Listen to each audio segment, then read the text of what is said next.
மக்களின் குரலுக்காக அரசியல் களம் சூடுபிடித்திருக்கிறது. அதற்கான காரணம் 6 மாதங்கள் தாமதமே இருக்கிறது. இப்போ அரசியல் களம் சூடுபிடித்திருக்கு. இப்போ போட்டி யாருக்கு? தவிகாக்கு, டிஎம்கே. உச்சநீதிமன்றம் தமிழக அரசின் தலையில் ஓங்கி நறுக்கு நறுக்கு நறுக்கு என்று கொட்டியதை முதல்வர் அவர்கள் மறந்துட்டாரா? இப்போ பயங்கரமான ஒரு போட்டி நிலவி இருக்கிறது. கடந்த காலங்களை நமக்கு எடுத்துக்கொண்டு பார்த்தால் இப்போது இருக்க போட்டி படும் பயங்கரமாக இருக்கிறது. இதுவரைக்கும் அரசியலில் இப்படி ஒரு போட்டியை நமக்கு சந்தித்ததில்லை.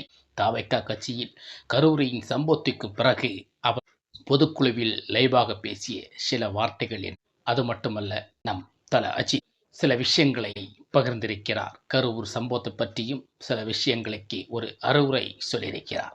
அதை பற்றி அரசியல் பேசும் சில பேர்களின் நரித்தந்திரங்களை நமக்கு இந்த வீடியோல பேச போறோம். வாங்க வீடியோக்குள்ள. ஒருத்தர் மேல நீங்க விசுவாசம் காட்டுறதுக்காக இன்னொருத்தரையும் அசிங்கப்படுத்துறீங்க. அனைவருக்கும் வணக்கம். கரூர் சம்பவத்துக்கு பிறகு எல்லா மக்களுக்குமே நாடு நரம்புகள் எல்லாமே உடங்கி கிடக்கிறது. ஆனால் எத்தனை பேர் நீங்கள் எப்படித்தான் பேசினாலும், எத்தனை கோடிகளை அந்த மக்களுக்கு கொட்டி தீர்த்தாலும் 41 உயிர் திரும்ப கிடைக்காது. அப்பேற்பட்ட சூழலில்தான் இன்னைக்கு நம்முடைய அரசு சென்று கொண்டிருக்கிறது. அரசில் சில நடவடிக்கைகள் போய்கொண்டு அந்த கேஸுகள் ஒரு பக்கம் இருந்தாலும் 2026ஆம் ஆண்டு நமக்கு எதிர்வினைகள் எப்படி இருக்க போகிறது? நேற்றுக்கு பொதுக்குழுவில் பேசின தவிக தலைவர் பேசிய சில வார்த்தைகள், ஆதவ் அர்ஜுன் பேசின சில வார்த்தைகள் எல்லாம் பார்க்கும்போது பல விஷயங்களை அவர்கள் வெளிப்படையாக சொல்லியிருக்க நான் சொல்ல வேண்டிய தேவையில்லை, அது உங்களுக்கே புரிஞ்சிருக்கும். அப்பேற்பட்ட சூழலில் சில விஷயங்களை சொல்லியிருக்கிறார். அதற்காக மக்களின் கருத்துக்காக எல்லாருமே வெயிட் பண்ணி தான் இருப்போம். அதே போல் வெயிட் பண்ணியிருப்போம். இப்போ போட்டி கடுமையான ஒரு போட்டியாக நிலவிருக்கிறது. பல விஷயங்களை சுட்டி காட்டியிருக்கிறார்கள். நீதிமன்றத்தில் திமுக அரசுக்காக வாதாடிய அறிவார்ந்த மூத்த வழக்கறிஞர்கள் பதில் சொல்ல இயலாமல் வாய் மூடி மௌனம் காத்ததை நாடே பார்த்ததல்லவா? பல நாடகங்கள் அங்கே தெரிய வருகிறது. பல விஷயங்கள் சொல்லப்பட்டாலும் அதற்கான விளக்கங்களும் முடிவுகளும் நமக்கு சொல்ல வேண்டிய அவசியம் இல்லை. மக்களுக்கு ஓரளவு எல்லாமே புரிஞ்சிருக்கும். என்ன நடக்கப் போகிறது, அடுத்ததாக என்ன இருக்கப் போகிறது, இதற்கு அத்தனைக்கும் பதில் 2026இல் தெரிந்துவிடும். பொதுக்குழுவில் விஜய் பேசிய சில வார்த்தைகள், சில மௌனங்கள் சில விஷயங்களில் தேவைப்படுகிறது. அப்பேற்பட்ட சில விஷயங்களில் பல வார்த்தைகளை நமக்கு முன்வைக்கிறோம். ஆனால் அந்த முன்வைக்கின்ற சில வார்த்தைகளை வைத்து சில யூடியூபர்கள் பேசும்போது அதை அரசியலாக கொண்டு செல்கிறார்கள். மீண்டும் ஒரு பூங்கமாக அதை கொண்டு செல்கிறார்கள். அவர்கள் பேசும்போது பார்க்கும்போது டிஎம்கேயும் தவிகாவையும் குறை சொல்லி அவருடைய கட்சியை வளர்த்துவதற்காக சில திட்டங்கள் அங்கே இருக்கு. அந்த கட்சி கூட எப்பேற்பட்ட சூழலில் கட்சி ஆரம்பித்தது என்று அவருக்கு தெரியாதா? அந்த கட்சியை பற்றி ஒரு வார்த்தை, ஒரு குறை கூட சொல்ல தெரியாதா? ஏனென்றால் நீங்கள் பேச்சாளர் என்று தானே பேசுகிறீர்கள். அப்பேற்பட்ட பேச்சுக்களுக்கெல்லாம் நீங்கள் பல கட்சிகளின் விளக்கங்களை நீங்கள் தெளிவாக சொல்லி பேசினீர்கள். ஒவ்வொரு கட்சிக்கும் ஒவ்வொரு குற்றங்கள் இருக்கத்தான் செய்யும். அந்த குற்றங்களை வெளிப்படையாக பேசுவதானே ஒரு பேச்சாளரின் திறமை. குறை கூறுவதற்கு ஒரு கட்சி, பாராட்டுவதற்கும் இன்னொரு கட்சி, அப்படி என்று நீங்கள் பிரித்து பேசுவது எந்த வகையில் நியாயமாக? அது சாட்டை இல்லை, சோட்டை என்று தான் நாங்கள் சொல்வோம். அப்பேற்பட்ட சாட்டை சோட்டையும் சேர்ந்து சில வார்த்தைகள் வெளியிட்டிருக்கிறார்கள். இன்னொரு யூடியூபர் அவரும் அஜித் சொன்ன கருத்து, அஜித் என்ன பேசியிருக்கிறார், அதாவது கரூர் சம்பவத்துக்கு நாம் எல்லாரும் தான் பொறுப்பு. அந்த இடத்துல அஜித்தே இல்லை, அந்த ஸ்பாட்டில் நானும் கூட இல்லை, யாருமே இல்லை. ஆனால் எல்லாரும் பொறுப்பென்று ஏன் அப்படி சொல்கிறான்? கரூர் சம்பவத்திற்கு நம்ம எல்லாரும் பொறுப்பெடுக்கத்தான் செய்ய வேண்டும். ஏன்னா ஒரு 41 உயிர் போனதற்கு தமிழகம் முழுவதுமே அதற்கான பொறுப்புக்கு காரணமாக இருக்க வேண்டும். ஏன்னா அப்படித்தான் அந்த காரணம் செயல்படுத்த முடியும். செயல்படுத்துவது தான் நல்லது என்று நான் சொல்கிறேன். ஏன்னா அவர் சொன்ன கருத்தில் அதுதான் உண்மை. அதாவது சொல்லாமல் சொல்லியிருக்கிறார். அதை வச்சு அரசியல் அது விஜய் இப்படிப்பட்ட சூழலெல்லாம் பண்ணும்போது அஜித்துக்கு பொறாமை ஏற்படுகிறது. அப்படி இருக்கிறது, இப்படி இருக்கிறது என்று சில கருத்து வேறுபாடுகளை கொண்டு அரசியலை நுழைக்கிறார்கள். அஜித் சொன்ன கருத்து பொதுவான ஒரு கருத்து. அது விஜய்க்கும் தட்டுப்படலாம், மற்ற அரசியலுக்கும் தட்டுப்படலாம், மற்ற சமூக நிலங்களுக்கும் தட்டுப்படலாம். ஏன் அவரையுமே அவர் சுட்டி காட்டியிருக்கிறார்.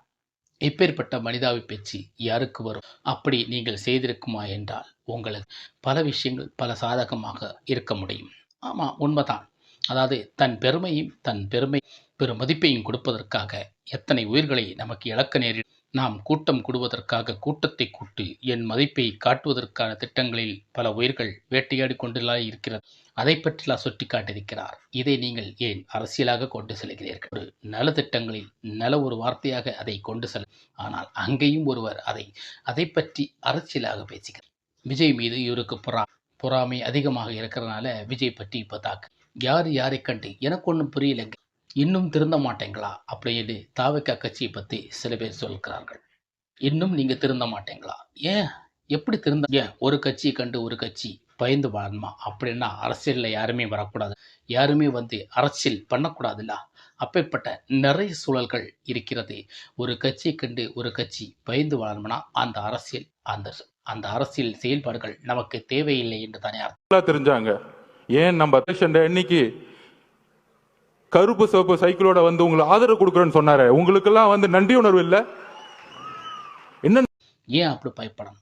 இன்னும் திருந்த மாட்டேங்களா, அடமாட்ட மாட்டேங்களா? நான் எல்லாம் சில ரீல்ஸுகள் பார்த்துருக்கிறேன். ஒரு வயதானவர் விஜயை பற்றி தாரமாற பேசுகிறாரு. சரி, பேசிக்கிட்டுங்க, அப்படி பேசுகிறேன். அந்த பொதுக்குழுவில் சில விஷயங்கள் ஆதவர் விஜய் நிறைய விஷயங்களை சவாலாக விடு. ஆனால் என்னை பொறுத்த வரைக்கும் நான் சொல்கிறேன், கொஞ்சம் அடக்கு வாசிப்பது நல்லது என்று சொல்கிறேன். மக்களுக்கு ஒரு எதிரொலியும் ஒரு ஆழ்ந்த ஆன்மாவும் சக்தியும் தான் நமக்கு இப்போ கொடுக்க வேண்டிய சூழலில் கட்டாயத்தில் உள்ளோம். ஏனென்றால் 41 உயிரை நமக்கு சமீபத்தில் இப்போதுதான் தொலைத்து, அதற்கு நேர்மாறாக நீங்கள் பொதுக்குழுவை கூட்டிவிட்டு இன்னொரு கட்சியை சாடிக்கொண்டும் மற்றவர்களை தரைக்குறைவாக பேசிக்கொண்டும் உங்களுடைய கட்சிகள் சில குற்றங்களின் முறைகளை சுட்டி காட்டாமல் சில விஷயங்களை பற்றி நீங்கள் பேசுவதில் அது சில விஷயங்கள் நியாயமாக தென்படும். ஒருவேளை இளைஞர்களுக்கும் அப்பேற்பட்ட சூழல்கள் உங்கள் மேல் ஆர்ப்பரிப்பு இருந்தால் பெரியவர்கள் அதை புரிந்து கொள்ள மாட்டார்கள். அவர்களின் சூழல்கள் வேறு விதமாக இருக்கும். அவர்களை எப்படி ஒரு கட்சியில் இழுக்க வேண்டும், அப்பேற்பட்ட சில பாடங்களை நமக்கு கற்று வர வேண்டும் என்ற சூழலில் இருக்கிறோம். இதுதாங்க அரசியல். இன்றைய அரசியல் நூலகத்தில் நமக்கு நிறைய விஷயங்களை கேள்விப்பட்டிருக்கிறோம். ஆனால் அரசியலில் பல விஷயங்கள் இங்கே நம்ம நாட்டில் நடந்துட்டு இருக்கு. அந்த விஷயங்களை நம்ம எப்படி சுட்டி காட்டணும், எந்த விதத்தில் சுட்டி காட்டணும், எப்படி ஓடிவிட்டீர்கள், ஒளிந்து விட்டீர்கள், நீங்கள் இப்போதும் ஒரு கட்சி மீது ஒரு கட்சி சண்டை தான் போடுகிறீர்கள் தவிர நாட்டுக்கு என்ன செய்ய போகிறீர்கள் என்பதை மட்டும் சொல். நான் நாட்டில் இதை பற்றி சொல்வேன், இதை பற்றி செயல்படுவேன், இப்படி மக்களுக்கு பாதுகாப்பு கொடுப்பேன், மக்களுக்கு அங்கீகாரத்தை கொடுக்கப்படும், பெண்களுக்கு முக்கியமான பாதுகாப்பை கொடுக்கப்படும், இப்பேற்பட்ட நலத்திட்டங்களை பேசிவிட்டு நீங்கள் மீண்டும் 2 கட்சிகளும் சண்டை போடுவதுதான் ஒரு வழக்கமாக வைத்துள்ளீர்கள். இதுதான் இப்போது நடந்து கொண்டிருக்கிறது. இந்த வேட்டைக்கு முடிவு நிச்சயம் 2026ஆம் ஆண்டு உங்களுக்கு தெரிய வரும். அப்போது புரியும் மக்கள் யார் பக்கம் இருக்கிறார்கள், மக்கள் அவர் பக்கமா இவர் பக்கமா அப்படி என்று சூழலில் கேள்விகள் எழுப்பப்படும், தள்ளப்படும். அப்பேற்பட்ட இதை இப்படி பார்க்கணும். தயவு செய்து அஜித் சொன்ன கருத்தை நீங்கள் தயவு செய்து அரசியலாக்காதீர்கள். இன்னும் அஜித் ரசிகர்களை நீங்கள் தூண்டிவிட்டு வேடிக்கை பார்க்காதீர்கள். அஜித் ரசிகர்கள் அமைதி காப்பது அஜித் ஒரு ஆளுக்காக மட்டும். அதை மட்டும் நன்கு புரிந்து கொண்டு பேசுங்கள். அஜித் சொன்ன கருத்து பொதுவான கருத்து. உன்னையும் பேசியிருக்கிறார், என்னையும் விஜயும் பேசியிருக்கிறார், ஸ்டாலினையும் பேசியிருக்கிறார். இதுதான் மக்கள் ஜனநாயகத்தை எப்படி இருக்க வேண்டும் என்பதை புரிதலாக கொண்டு பேசிய அந்த வார்த்தைக்கு மதிப்பு கொடுங்கள். அப்பேற்பட்ட வார்த்தைக்கு மதிப்பு கொடுக்காமல் அதில் அரசியலை நுழைப்பது தவறென்று நான் சுட்டிக்காட்டு. இந்த தவறுக்கு நீங்கள் நிச்சயம் ஒரு நாள் பதில் சொல்லி ஆக வேண்டும். இப்பேற்பட்ட விஷயங்களை நீங்கள் ஒரு இது பண்ணி எடுத்து உங்களுடைய சேனல்களை நீங்கள் ஒரு ஆவேசப்படுத்தி ஒரு இதாக்க வேண்டாம். அது ஒரு பேசிய வார்த்தையை நீங்கள் நமக்கு புரிஞ்சு கொள்ளணும். நாட்டுக்கு என்ன பேசியிருக்கிறார் என்பதை மற்றும் புரிஞ்சு கொள்ளுங்கள். அதை பற்றி தான் நம்ம இந்த வீடியோவில் தெளிவாக பேசியிருக்கிறோம். அதாவது தாவேகா குழுவில் நிறைய விஷயங்கள், நிறைய சம்பவங்களை எல்லாம் சொல்லியிருக்கிறார்கள். ஆனால் சம்பவங்கள் அவர்கள் இன்னும் வேறுபட்டு சொல்ல வேண்டும். அவர்கள் மீண்டும் ஒரு கட்சி இணைப்பிரிவிலான சில விஷயங்களை சொல்கிறார்கள். இவர்கள் அவர்களை தாக்க, அவர்கள் இவர்களை தாக்க, கடைசியாக அரசியல் இதுதானா அரசியல் என்பதற்கான முற்றுப்புள்ளியை மக்களுக்கு கிடைத்து விடாதீர்கள். மக்களுக்கு எது செய்ய வேண்டும், எப்படி செய்ய வேண்டும், எந்த சூழலில் மக்களுக்கு அதை செயல்படுத்த வேண்டும் என்ற பல விஷயங்களை நீங்கள் புரிந்து கொண்டு வாருங்கள்.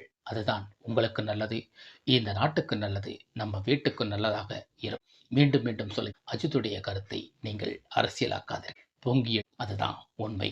அஜித்துக்காக இங்கே எல்லா மக்களும் தலை வணங்குகிறார்கள். அதை ஒரு வார்த்தைக்கு இந்த நாட்டில் மதிப்பு இருக்க வேண்டும். அந்த மதிப்புக்கு நமக்கு எல்லாருமே இருக்க வேண்டும். அவருக்கும் சில கூட்டங்கள் இருக்கும், அது அமைதியான கூட்டம். இதுதான் உண்மை. கலவரஸ். இந்த வீடியோ உங்களுக்கு எந்த அளவுக்கு மனசு தொடுதோ இல்லையோ, ஆனால் நம்ம சேனலுக்கு சப்ஸ்கிரைப் நமக்கு சப்போர்ட் கொடுங்க. மீண்டும் சந்திப்போம். வணக்கம். ஒருத்தர் மேல நீங்க விசுவாசம் காட்டுறதுக்காக இன்னொருத்தரையும் அசிங்கப்படுத்துறீங்க. சாட்டை எடுத்து நாட்டுக்கு